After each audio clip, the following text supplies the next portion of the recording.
Hey guys, I'm Ashley and this is Sparky Loves Books. Thank you so much for watching, and today I'm going to be talking in my video about the top 5 least favorite books I read in 2016. Short disclaimer, I know people hate disclaimers on videos like these, but if these books were some of your favorite books, great for you. I just did not personally like them, so I apologize if I offend anybody. These are just my opinions, and without further ado, these are my least favorite books of 2016. Number 5 is The Sky is Everywhere by Jandy Nelson.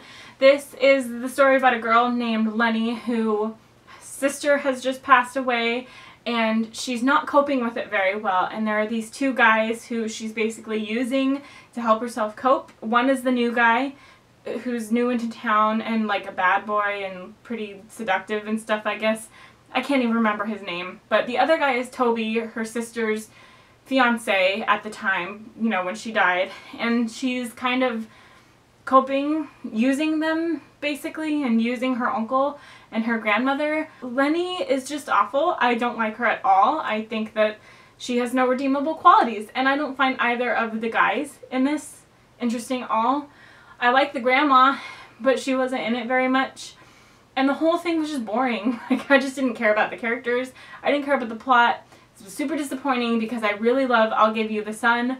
That had me so emotional and interested, and I'm so sad that this book was nothing like that for me. I didn't find it, like, poignant or interesting or emotional at all. And I don't know if it's like there's something wrong with me, but this just didn't tug at me in any way, whereas I'll Give You the Sun just made me have all of the feelings ever. So this was a huge disappointment. Next is The Night Bookmobile by Audrey Niffenegger, and Audrey Niffenegger is the author of The Time Traveler's Wife. She also is like a graphic artist. I think she did a cover for one of the more popular versions of Emma by Jane Austen. She was the illustrator on that.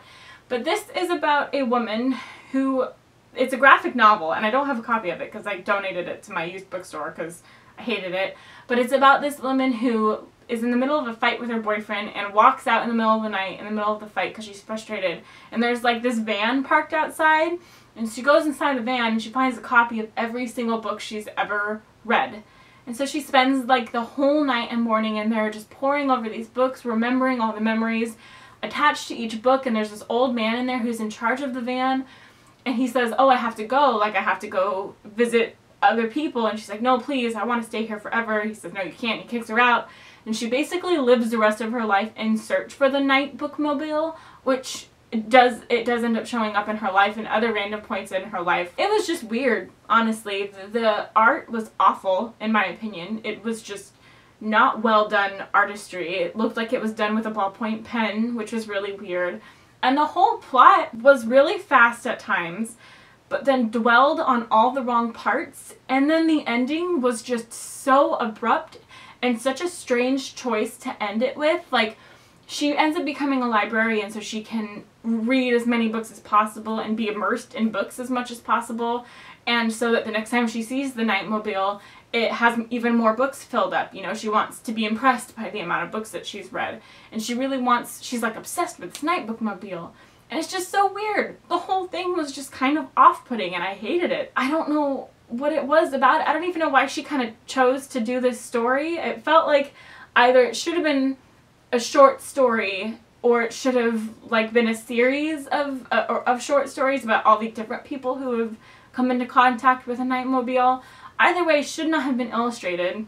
Don't understand the point of that, but yeah, really weird. If you guys have read this, please let me know. I'd really be interested in talking about it because I don't know anybody else who's read it. So yeah, let me know if you've read it, but it was just so odd. I did not like it. Number 3 is Nightfall by Jake Halpern, which I think was the first book I actually read in 2016. Basically, the premise of this book is that instead of there being 12 hours of night and 12 hours of day, sunrise only happens once every 28 years. And so when it does happen, the tide recedes so far back that it just like abandons this island altogether, and there's no water at all, and sailors leave using this tide, and then they don't come back for 28 years, and this whole island like changes completely because, I don't know, the sun messes with it. I don't really understand. I didn't finish this book.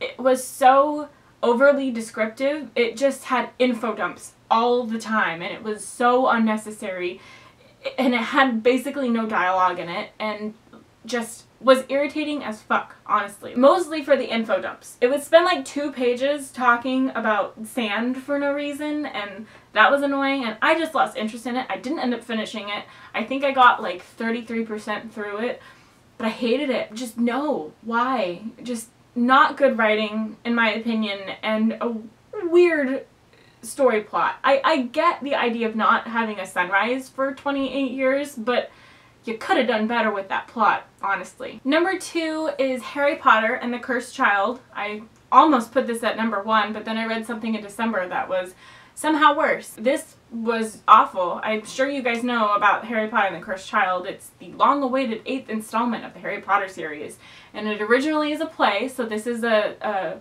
novelized version of this play, and it's just bad. You can tell it's not written by J.K. Rowling, first of all. I think the idea is that it's based on an idea by J.K. Rowling, but not actually written by her.